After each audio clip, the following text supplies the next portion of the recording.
Right, before we start, just put in the comments what Casemiro's job was in that game or any of the other games he's played in the last few weeks. I don't care if you're here to laugh at how shit we are or to cry about the penalty decision. Let me know in the comments right now what Casemiro's job was in that game. I don't know. Honestly, I do not have a clue what he's doing when he steps onto the field in the Manchester United shirt at the moment. He's not covering passes. He's not making tackles. He's not making himself available on the ball when we've got the ball. But I don't know what he's doing on the football pitch. I don't know what his job is.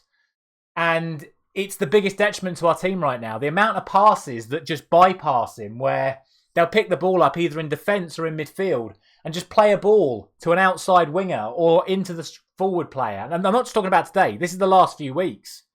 I don't know what Casemiro's doing. I don't know if he's been told to do this or if he's just voluntarily doing this.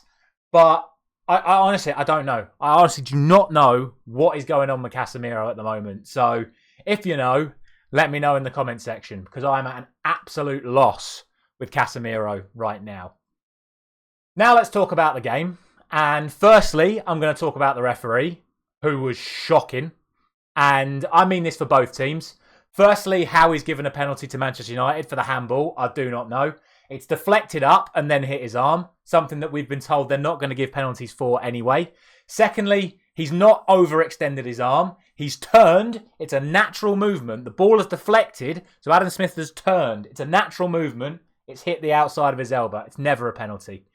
Thirdly, if he's not giving a penalty for the foul from Kambwala, then Kambwala has to be sent off because he's the last man and Ryan Christie's through on goal. So why either the referee or VAR haven't told him to send Kambwala off after it clearly not being a penalty because it was outside the area, I don't know.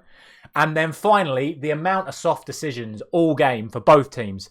Literally anyone could stick their arse out and fall over and this referee gave a free kick all game long. The only time he didn't was when he booked Ryan Christie for diving.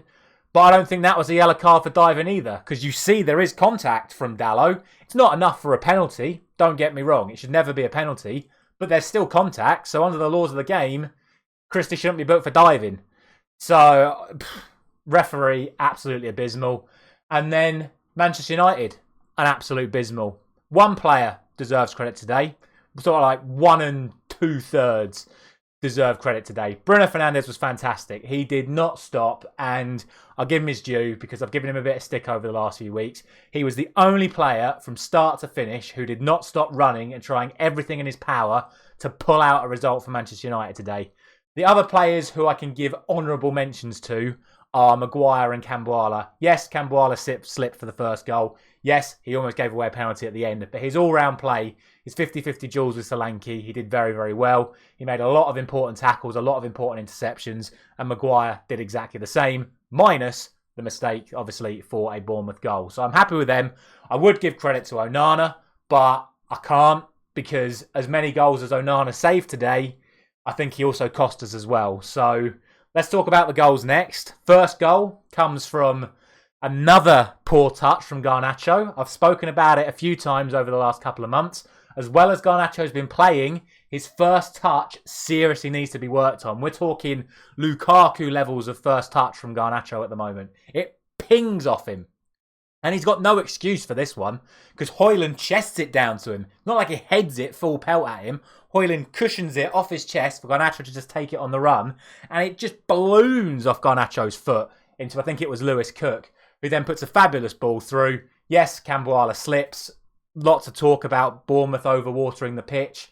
But Kambwala slips. It happens. It's a part of football. But then Solanke shoots from 25 yards. And it goes in Onana's near post. For me, Onana has to do better. We can move on. We don't let our heads drop too much. Some do, some don't. We create an opportunity. Garnacho, a constant threat, I think, going forward in that first half. Creates the overload. Good ball across. Bit of a fumble around the defence. Bruno makes it 1-1. Happy days. Back in the game. Build a bit of momentum. Let's go again. However, we don't. Because it's like, oh, okay. It's 1-1 now. We can chill out. We can go back to being lazy because only Bournemouth. They're not really a threat. 2 minutes later, it's 2-1. because we are all over the place. Garnacho not tracking back. Kirkesh, when he was at left back, before the Sinistera injury, and then Lloyd Kelly come on and whatever. But Kirkesh had the entire left-hand side of the pitch, from a Bournemouth perspective, our right-hand side of the pitch, to himself in that first half, because Garnacho just let him go. He just let him go over and over and over again. That then creates the overload on the left-hand side, because Kluivert comes over from right wing to left wing, just creating that full overload. Should Wan-Bissaka go with Kluivert? I don't know. Let me know in the comments. If we're doing man-to-man marking, he probably should. Regardless, Dallow's then attracted to Sinistera. Garnacho's not helping out with Kirkesh. So poor old Kambwala has got no idea who he should be picking up, because Solanke's inside him. Sinistera could make a move inside, and the ball's gone into Kluivert. Dallow's got nowhere to go. Kluivert squared him up, and he smashed it in the near post under Onana's hand. Can't pin this on Kambwala, because he's been hang out to dry. I think Onana should do better, and I think the defence as a whole needs to be managing that situation a hell of a lot better. Again, what was Casemiro doing in this situation? He was just standing in that area once again. Bournemouth could have been 3 or 4 up before half-time, because off the back of that, they created even more chances. That's when Onana started making the saves. Great save from Christie, great save from Kluivert. On both incidences, we're talking runners from midfield again. Where's Casemiro? He's just drifting around. He's not doing anything. He's not marking anyone. He's not making challenges on anyone. He's just in this area of the pitch where the opposition go, well, as long as I don't pass it there, we're going to be all right. So how we got it in at 2-1 at half-time, I don't really know. But we got in at half-time at 2-1. Then he takes Garnacho off. Why did he take Garnacho off? Yes, like I spoke about, he's partially at fault for the first goal. Yes, he wasn't tracking back. But he was still more of an attacking threat than Rashford. And Bournemouth weren't attacking down that side of the pitch. So it's not like we needed Rashford to track back on that side of the pitch, because everything was coming down our right-hand side.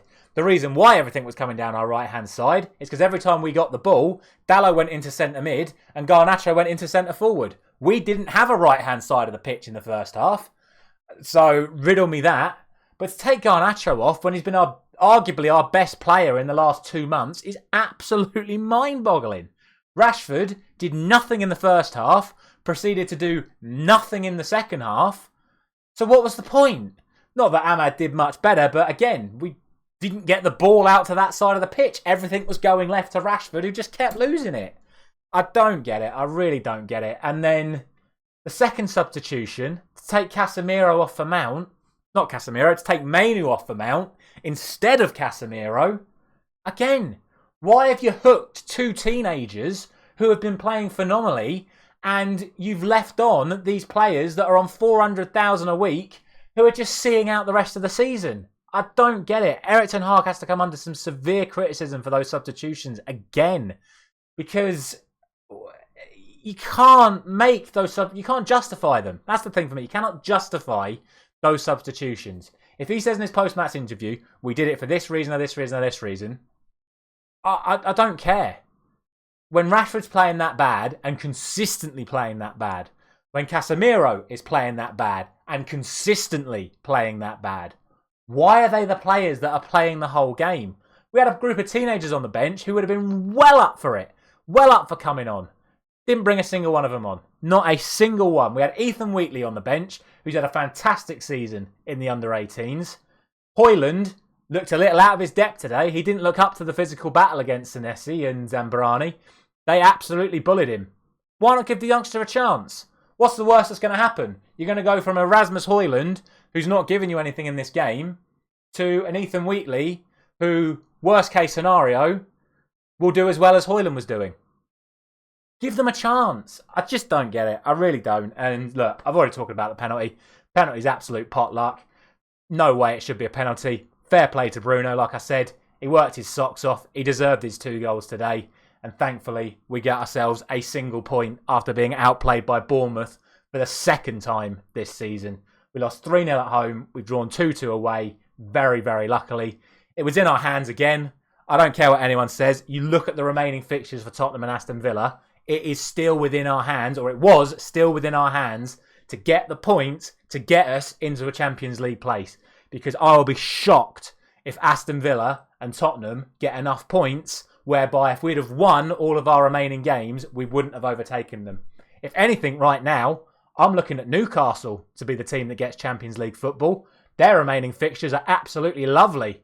And I think they're above us now on goal difference. So, yeah. We don't deserve Champions League football. To be honest, if we get Champions League football, it would be an absolute miracle. And I don't see why any player would want to come to Man United right now. So, we'd just be humiliated in the Champions League if we did manage to get there. But we're not going to get there if we keep playing like this. We've got the FA Cup semi-final next week against Coventry. The only good news going into that game is that Coventry's form's fallen off a cliff since their quarter-final win. So, who knows? We'll have two sides playing pretty average football at the moment, going at it at Wembley. And hopefully we'll come out on top just to get absolutely obliterated by City in the final. Unless Chelsea win. But we all know what happened against Chelsea last week. So, season's in the mud. Half the players are already on the beach. I'm considering going there myself with the way the players' attitudes is at the moment. So, who knows? Just who knows in Manchester United at the moment. Let me know your thoughts down in the comment section. Should Erik ten Hag be sacked? I don't know. Who would you bring in if he was? I don't know. I haven't got any answers right now. Maybe you guys do. I'll be back Monday morning for the next round of Champions League predictions. So, thank you very much for watching. I'll see you there.